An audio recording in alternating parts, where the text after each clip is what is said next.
बातमी कोल्हापूरमधून आहे। कोल्हापूरच्या अंबाबाईच्या लाडूचा प्रसाद 2 रुपयांनी महागलेला आहे। साखर, तेल आणि हरभरा डाळीच्या वाढत्या दरांमुळे प्रसादाचा लाडू 8 रुपयांवरून 10 रुपयांवर पोहोचलाय। पश्चिम महाराष्ट्र देवस्थान समितीने गेल्या वर्षी हे लाडू बनवण्याचं कंत्राट कळंबा कारागृहाला दिलेलं होतं। कारागृहातील कैद्यांकडून 50 ग्रॅम वजनाचा हा लाडू बनवला जातो।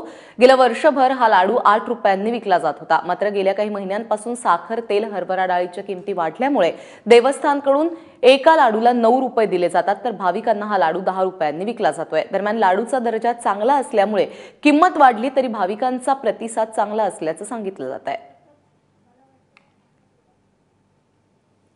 बाजारात सध्याच्या परिस्थितीत पाहायला गेलं तर डाळीचे, साखरेचे आणि तेलाचे भाव वाढलेले असल्या कारणानं किमतीवर थोडासा परिणाम झालेला आहे। त्यामुळे किंमत वाढवावी लागत आहे। आमची क्वालिटी आणि साफसफाई, स्वच्छता आणि त्या अनुषंगाने याला एक भावनिक महत्त्व प्राप्त झालेलं आहे।